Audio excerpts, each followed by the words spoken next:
Baik, Assalamualaikum warahmatullahi wabarakatuh. Waalaikumsalam warahmatullahi wabarakatuh. Selamat datang di podcast kita kali ini. Saya Muhammad Rizkawal dan di sini bersama saya ada 4 pembicara yang keren banget, yaitu Ridho, Nafis, Abdul, dan Lukman. Nah, pada kali ini kita akan membahas tema yang sangat penting, yaitu tantangan dalam menjalankan kebebasan berpendapat. Sebelum itu, apa kabar semuanya? Baik, saya siap untuk ngobrol dengan kalian semua. Saya senang bisa ikut podcast ini. Semoga aja sih pembahasannya seru. Siap untuk diskusi. Nah, keren. Jadi seperti yang kita tahu, kebebasan berpendapat itu adalah hak setiap orang. Tapi dalam kenyataannya ada banyak tantangan yang sering kita hadapi, terutama dalam menyampaikan pendapat. Nah, Ridho, menurutmu tantangan apa yang paling besar saat ini dalam menghadapi kebebasan berpendapat? Menurut saya salah satu tantangan terbesar adalah sensor. Di banyak negara, termasuk Indonesia, ada banyak kontrol terhadap apa yang boleh atau tidak boleh diungkapkan di ruang publik.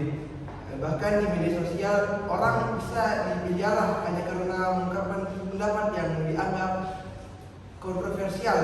Saya rasa ini menjadi ketakutan utama banyak orang, apalagi kalau sudah bersangkutan dengan hukum.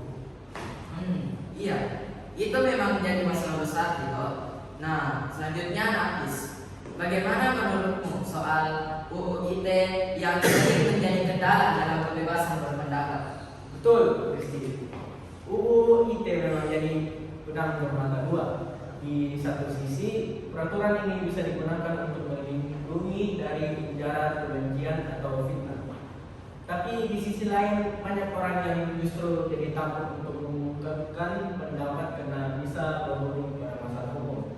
Padahal, bisa saja pendapat yang disampaikan itu hanya soal opini pribadi yang tidak merugikan siapa-siapa.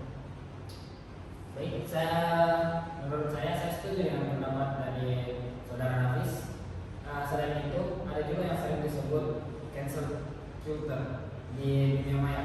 Seseorang bisa dihukum sosial hanya karena sebuah pendapat yang dianggap tidak sesuai dengan norma mayoritas. Ini bisa jadi beban karena orang jadi merasa tidak bisa bebas berpendapat, apalagi jika pendapatnya bertentangan dengan pandangan umum. Betul banget Abdul.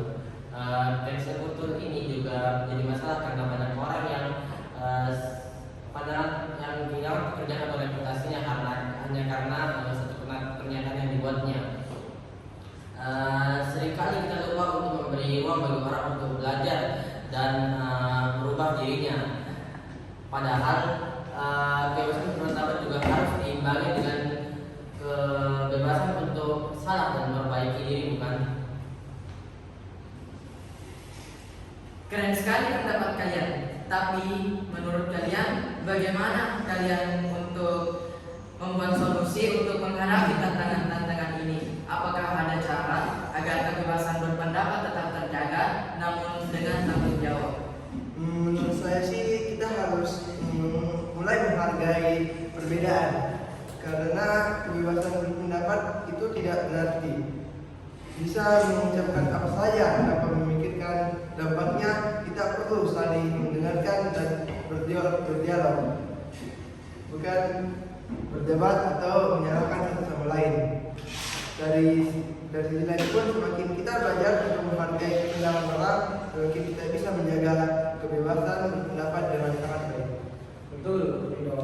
Selain itu, kita juga harus punya kesadaran umum. Misalnya dalam memahami batasan-batasan yang ada, kita bisa menghindari masalah hukum. Tapi tetap bisa mengungkapkan pendapat dengan bebas. Kita perlu mengedukasi masyarakat tentang pentingnya berpendapat dengan cara yang bertanggung jawab dan saling menghargai. Saya setuju dengan apa yang dikatakan Nafis. Menurut saya ada baiknya juga jika kita berdiskusi secara terbuka yang konstruktif, di mana semua orang bisa menyampaikan pendapatnya secara bebas tanpa ada rasa takut dari itu. Hal ini bisa menjadi memberikan ruang untuk saling memahami dan mencari solusi bersama. Adik-adik hanya menyerang atau menuduh. Ya, saya juga merasa kita juga harus menjaga ruang digital agar tetap aman untuk berpendapat. Jangan sampai ada pihak yang menuntut suara-suara yang berbeda karena takut dengan opini yang tidak sejalan. Semua orang harus memiliki hak untuk berbicara, tapi dengan cara yang penuh respect. Luar biasa teman-teman. Sebenarnya terima kasih atas pendapat dan insight-nya.